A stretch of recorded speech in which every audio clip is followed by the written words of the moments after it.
Editorial by Endnotes from Endnotes number 3, Gender, Race, Class, and Other Misfortunes. Originally published September 2013. This issue of Endnotes has been a long time coming. Its publication was delayed due to experiences and conversations that compelled us to clarify our analyses, and at times to wholly rework them. Many of the articles in this issue are the products of years of discussion. Some articles spilled over into such lengthy pieces that we had to split the issue in two. Endnotes number 4 would therefore be forthcoming, not in another 3 years, but rather in the next 6 months. Here, by way of explanation for the delay, we describe some of the questions and quandaries that gave birth to this issue in the next. 1. New struggles. The first 2 issues of Endnotes called for a renewed focus on the struggles of our times, unencumbered by the dead weight of outmoded theories. However, we ourselves provided little analysis of the struggles. Partly, that was because class conflict was at a low ebb at the time we were writing, and that made flights of abstraction more attractive, but it was also because we didn't know what we wanted to say about the struggles that were ongoing, and we thought it best not to pretend otherwise. We began this journal as a place for the careful working out of ideas. We didn't want to rush to conclusions for the sake of being topical. That said, the milieu of which we form a part, the so-called communizing current, did offer an analysis of struggles which we found attractive. Participants in the milieu observed that, even in factory struggles, the reemergence of an affirmable working class identity seemed to be off the table. Workers were self-organizing, but without illusions about the revolutionary potential for such self-organization. For example, in certain factories, in South Korea, in France, in the US, and elsewhere, workers took over their workplaces, not in order to run them on their own, but rather to demand better severance pay.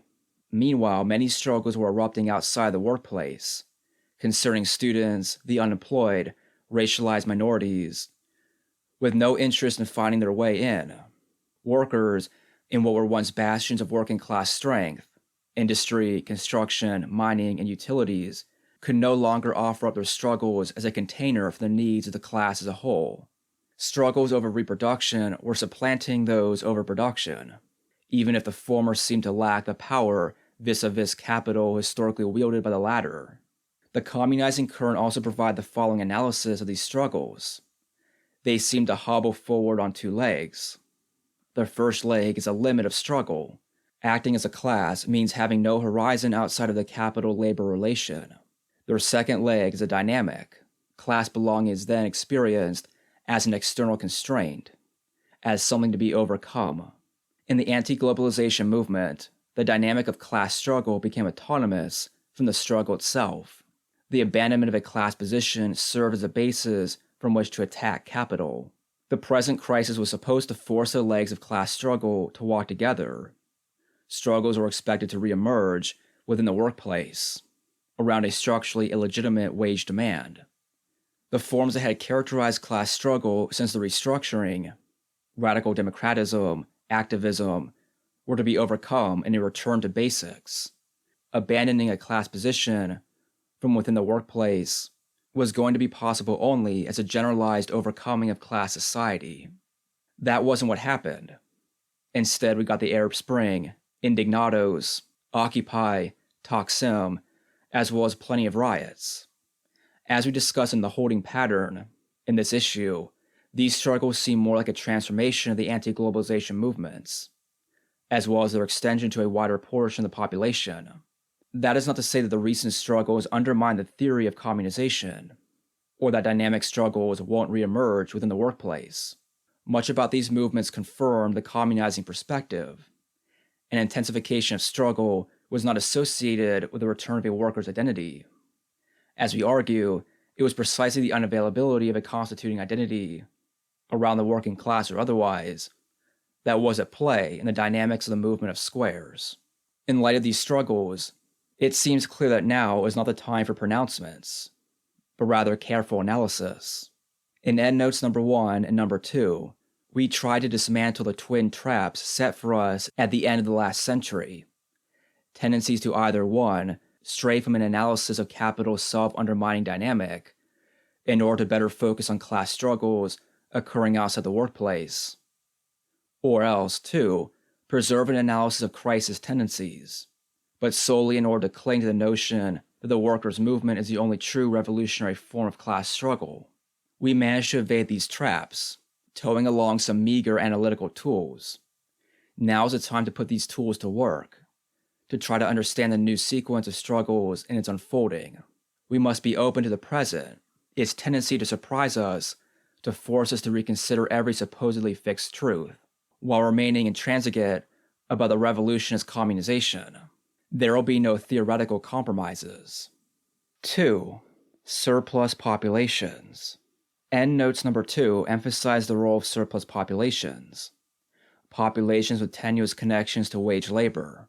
Surplus populations have been expanding due to a secular decline in the demand for labor, attendant on a reactivation of the contradiction of capitalist society. This social form, based on the centrality of labor, undermines that centrality over time. Capitalist growth thus undoes the terms of the relation on which it is grounded. The production of surplus populations, alongside surplus capital, is the final result of the immediate process of production. That doesn't mean, however, that the surplus population is going to become a new revolutionary subject. On the contrary, the growth of surplus populations undermines the consistency of the revolutionary subject. As such, it is no longer possible to see capital as a mode of production with a future, integrating more and more people into it through development, i.e., industrialization. Instead, the industrial working class is shrinking, almost everywhere. The workers' movement, which previously organized itself around the hegemonic figure of the semi-skilled worker, can no longer provide consistency to the class, nor can any other subject present itself as the bearer of an affirmable future. The growth of surplus populations is precisely the disintegration, the decomposition of the class.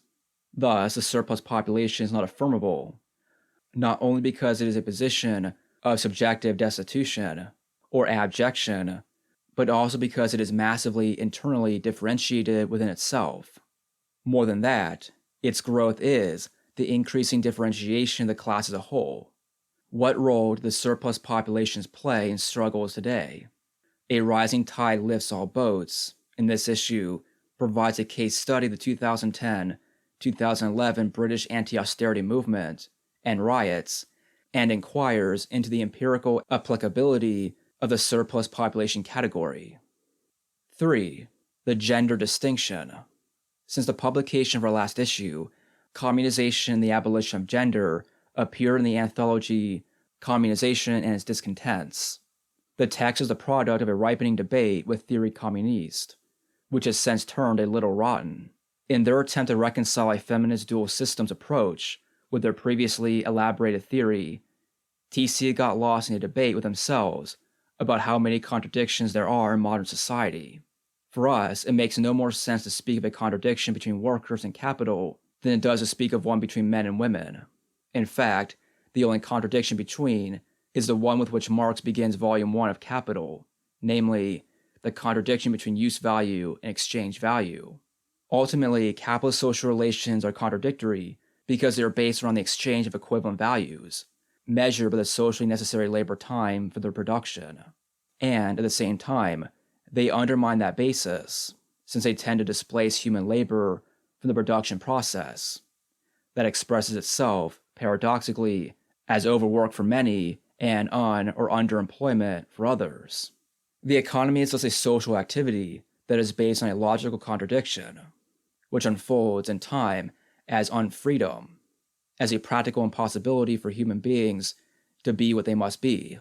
The working population therefore produces both the accumulation of capital and the means by which it is itself made relatively superfluous, and it does this to an extent which is always increasing.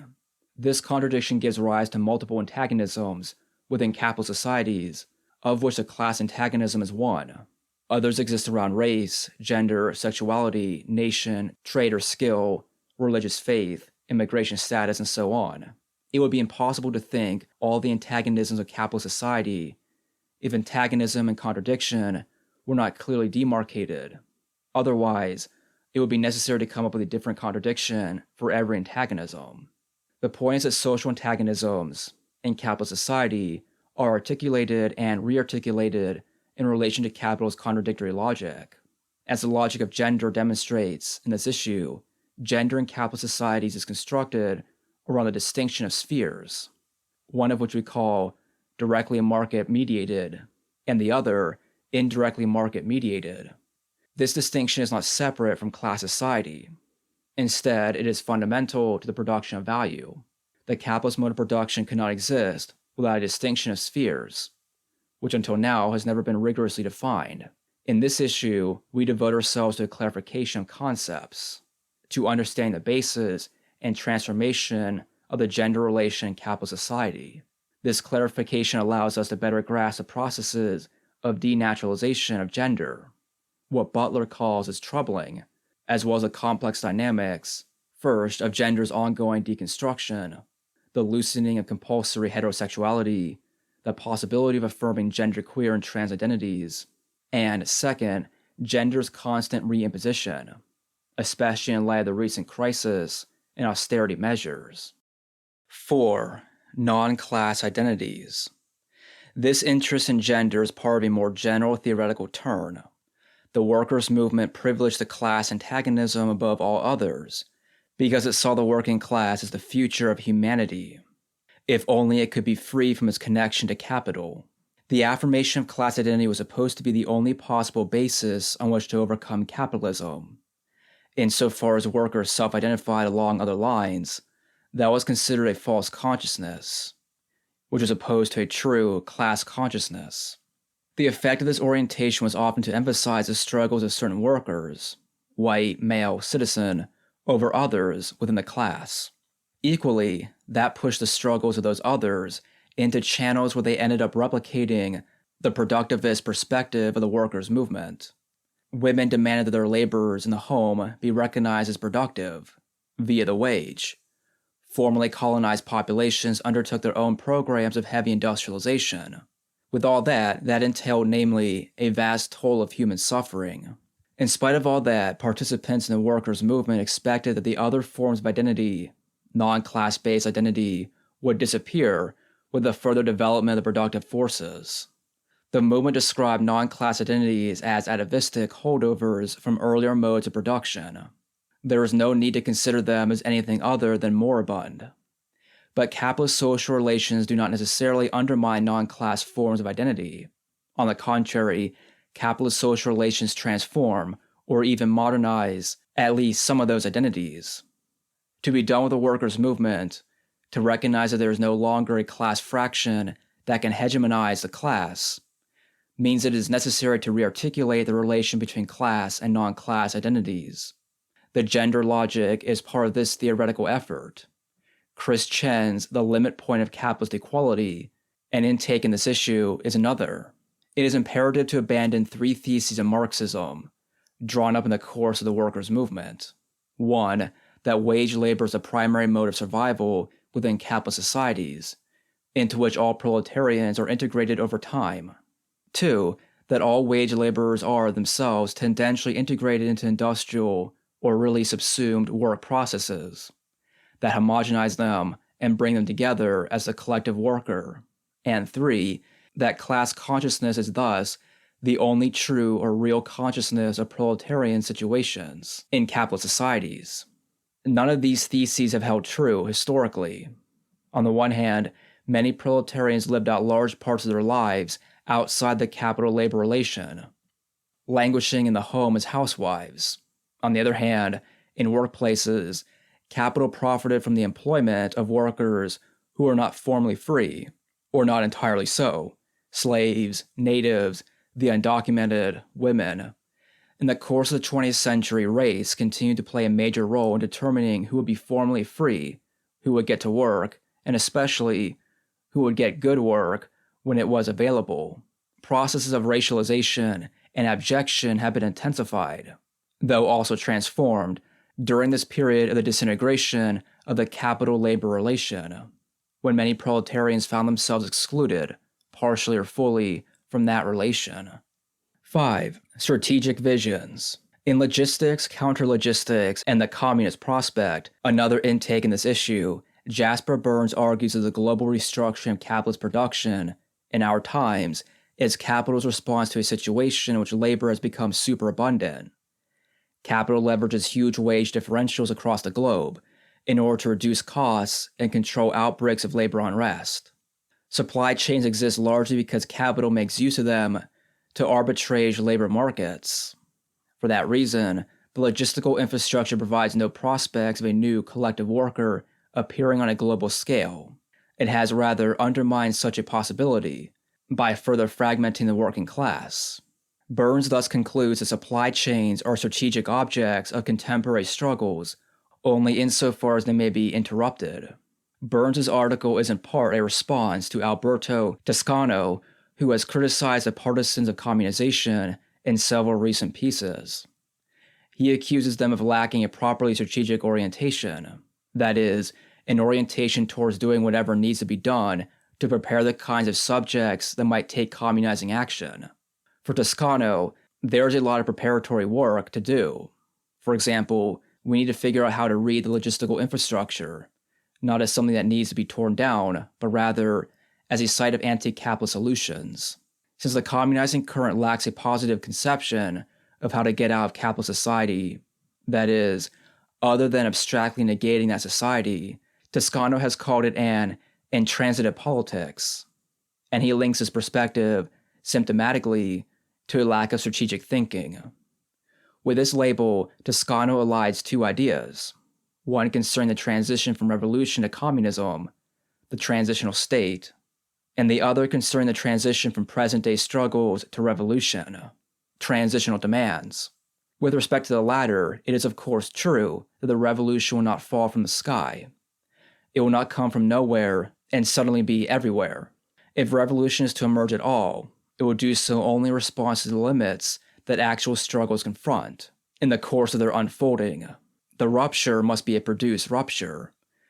That is a transitive position that Endnotes has put forward since its inception. But that position is precisely the one Toscano rejects. For Toscano does not see how it is possible for revolution to emerge out of the limits of present-day struggles. He cannot lay all trust in a kind of learning by doing that seems wantonly indifferent to the gargantuan obstacles in the way of negating capital. With respect to that negation, you can't make it up as you go along, and again, the path is not made by walking it. Apparently, the path will have to be made by individuals who are able, somehow, to chart out the way for proletarians to take, in advance. Here we enter the cunning world of the strategists. In Spontaneity, Mediation, Rupture, in this issue, we attempt to reconceive the relation between struggle and revolution through a rearticulation of central concepts from the history of revolutionary theory. An open-ended approach to struggle is necessary, one that is neither carelessly dismissive nor naively affirmative. Class struggle is not simply the site of a spasmodic reaction to capital's impositions, but the place where the contradictions of capitalism play out, in ways that are imminent to proletarian experience. It is only in the course of intensifying struggles that the strategic questions of an era can be asked and answered, in a concrete way.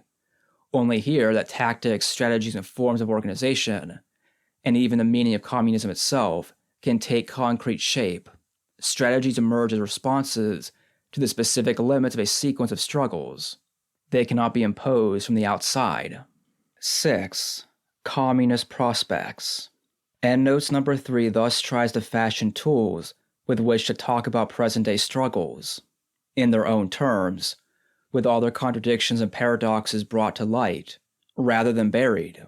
The question remains, how do those struggles relate to revolution?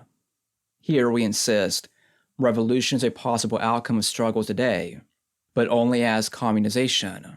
That's because the revolution will have to be the abolition of the value form, for that form is no longer a viable way to organize our existence. Direct human labor accounts for a diminishing portion of social production, while an imposing mass of technologies and infrastructures, destroying the ecological conditions of human life on Earth, confronts us as the primary force in social life. Yet the buying and selling of labor still structures every aspect of lives, and capital remains our main mode of interaction with one another. How might we actually get on without it? There are no easy answers, especially considering that the reproduction of each of us today depends on a productive apparatus flung far across the continents. The question of revolution is nonetheless still posed, abstractly, speculatively, but necessarily so, by the contradictory character of the central relation on which society pivots. And this question can only begin to approach concretion in struggles themselves.